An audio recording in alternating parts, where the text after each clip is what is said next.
that you might use, but I would say you need to be at least familiar with what the cybersecurity issues and solutions are, and you need to manage the process on an ongoing basis.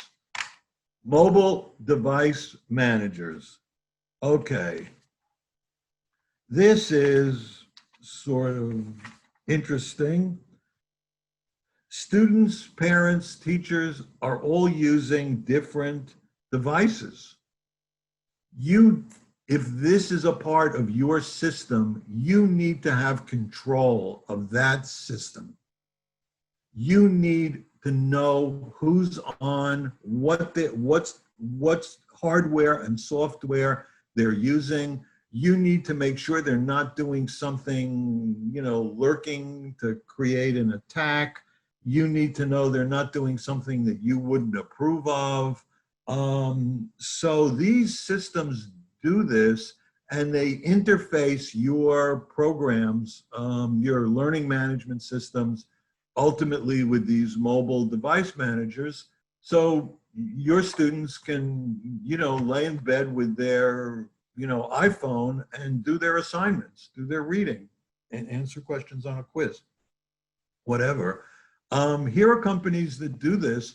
I'd say of all the names we've given you for different aspects of the system, these probably are the least familiar to you, with the exception of Microsoft.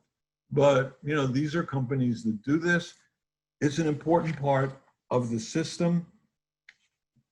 You need to make sure your IT people are paying attention to it. Okay. I think this is my next to last area that's giving you shrieks of horror about all the issues here. So single sign-on, you want everybody to have easy access to your entire system. If you've got multiple sign-ons to use this system and a different sign-on for that system, it becomes cumbersome. People don't like it. It's inefficient. And so there are providers of single sign-on software that integrates into your system. And this is a list of them. One of the bigger ones is Clever. This is an extremely important aspect of your system, is that you want to make it really easy for people to use. I think everyone who's suffered with passwords and who hasn't, knows the problems that it causes. Okay, hardware requirements. So I think this is the next to last. So how are we doing on time? Not bad. Okay, technology coordinators, IT, device managers. So you're not going to make decisions on buying hardware, but you do have to know something about it. What does the hardware do? Obviously it accesses the learning programs. It provides communication. It's interactive. Chances are most of your bigger systems are going to be cloud-based, but you may also have a server at school, or there may be a district server that you need to use. Hardware requirements is sort of interesting. What devices do schools use? So you can see it's a broad list. Chromebooks, even though Google Classroom is very widely used, Chromebooks 31%, iPads 26%, so about the same. Windows laptops 17%, Windows tablets only 3%. So it's a broad variety and probably a moving target as these companies compete with each other, become price competitive, and et cetera. And of course, there's other hardware that you need in the school and you use. And let me see. Okay. So who are the hardware providers? This is a familiar list of names to you. These are all, by and large, big companies. They all have school divisions. They all want to be in schools. They all want to sell you 10,000 tablets and in one order so that their sales team can celebrate. Network providers, ultimately this product, everything you're doing with the school gets delivered along a network. So this may be the company that's also providing cable television service. You know, it might be, you know, Verizon or Spectrum or what was once, you know, Time Warner, Comcast, so who are these? You know, these folks are important to you, particularly if you have trouble with connectivity in your regional area. What can they do to help you? Can they create hotspots? Can they build out their network? And you should certainly feel, I would say, bold about going to them and telling them our students can't be in school and can't learn because you've not provided a good enough system in your network, and see what they say and what they're willing to do. Okay. Helpful sources for EdTech purchases. So obviously you'd all love your districts and your states to give you millions of dollars. And in my opinion, you need millions of dollars. Here's a list of some sort of options for finding money that are a little bit off that path. And we provide the links for you if you want to take a look at them as some place to go and get some funding, raise some money that focused on ed tech for schools. Great supplemental tools. So just a few of these. You know, Loom, I personally like a lot. It's free for education. It integrates the video with assignments and other work that students do. It's easy, it's nice, students like it. And it's free. You know, Wix or WordPress allows students to create websites very, very easily. And again, it's free, you know, for the basic service. And it will really impress their parents when they create a website in 5 minutes that looks quite professional. And these can be used for assignments in class or, you know, just for fun. So my last request to you, and we're just about finishing on time, is, you know, please let me know if you're willing to be a volunteer case study in later sessions. Next week, we're going to talk more about curriculum specifics, but then we're going to start talking about your own situations. But introduce yourself to me. You can call me. You can send me an email at lumoslearning.com, or and then we can, make taking these issues and putting them into a context of somebody who's has a real problem to solve today. And that would be a goal, to come up with a good solution, give you a chance to talk through that, to hear from each other. So here's the, so there's, I think I said this, if you are doing this, so if you are doing this for continuing education credits, there's a little quiz that's available because some professional development systems require there be some testing. So we provide something quite simple and straightforward for you to use. And then the Lumos Learning platform has other resources for you to use. Okay, thank you. I hope this has been helpful to you. I hope that these slides, which you can download, become an ongoing resource to you. We will continue to update them, and so you can have them.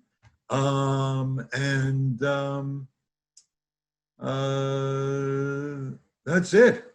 You tell me. What do you think?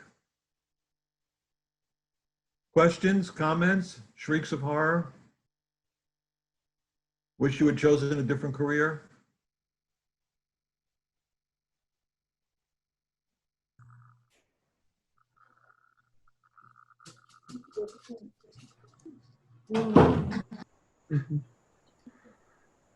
I learned a lot, Professor. This was helpful. I think you took us through a whole set of tools, and it helps relate the different components of distance learning. Uh, I think other people's mics also are probably muted. So feel free Yeah. to open up and, share your thoughts. Yeah.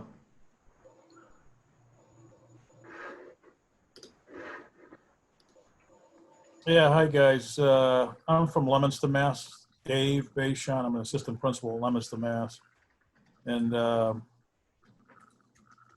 we got about 1,900 students in our high school, and we have a lot of poverty in the high school. Probably high 30, low 40% of our students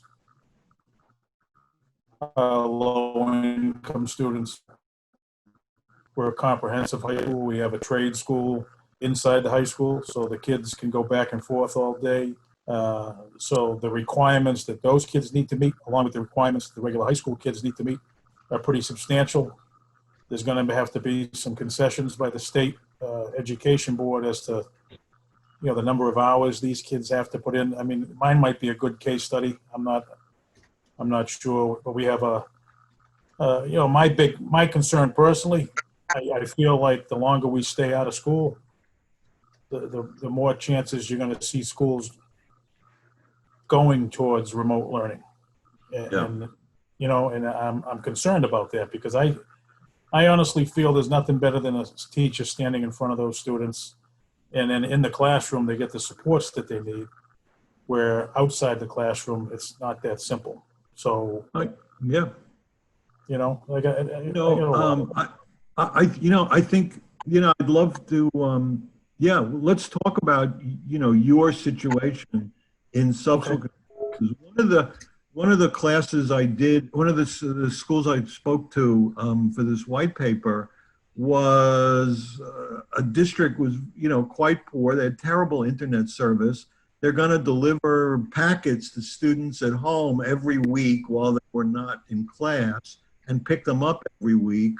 Then the bus driver gets COVID. Yeah, I saw that one. I mean, oh my God, you just say, could everything just come together, so here's a, principal who's driving the bus. And so, yeah, I mean, good for him. But thank you very much. So, yeah, well, let's definitely, talk about that, more. Obviously, not so easy to teach, to teach shop online. And so, Christine, did you want to say something? I saw your mic went on for a second. Oh, went off. Okay.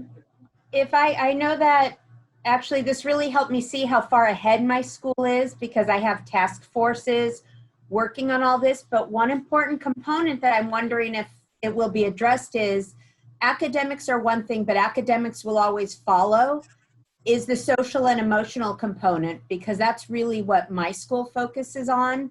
And knowing that right now the kids are in crisis, the kids are in chaos, and kids that are not feeling safe cannot learn. So is that something that we will be exploring further? It's definitely on the agenda, but let me also say that I'm happy to put on the agenda anything that you all would like to discuss.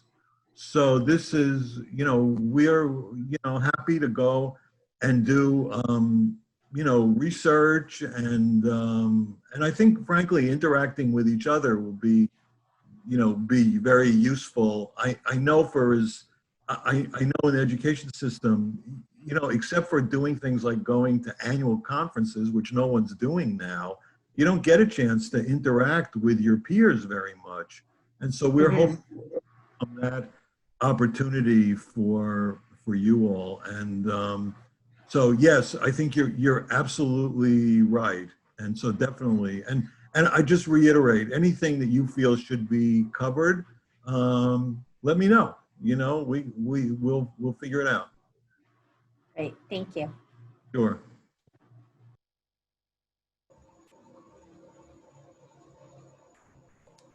All right, Bill in San Francisco. Not me, not San Francisco. Maybe Arkansas. Oh, I see. That's the Golden Gate Bridge in Little Rock, not the San Yeah. Francisco Bridge. No, I don't think so.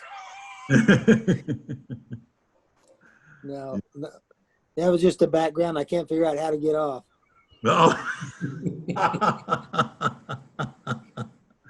Okay, that's a good background though. So, Well, I okay, thank you. A lot of information today. I look forward to getting more in depth with this. that's great. And you, in the next classes, you will cover a lot more of this information you presented today. Is that correct? Yes, yes. Okay, great. All right. Yep. Thank you very much, sir. Okay, thank you. Thank you for joining us. Now, Okay, it just says to get the presentation and everything, log into the admin portal, teacher portal. Is that through Everfi? On the Everfi site? Okay. yeah. All right. All Mukunda, right, anything beautiful. else we should have covered? Oh, I think we're good. Thank you so much, Professor, for kicking this off. Okay. I'm looking forward to the next one, which is Me too. Wednesday, same time. Okay. All right. See you in a week. Perfect. Thank Thank you so Thank much. Take care. Bye-bye. Barbara?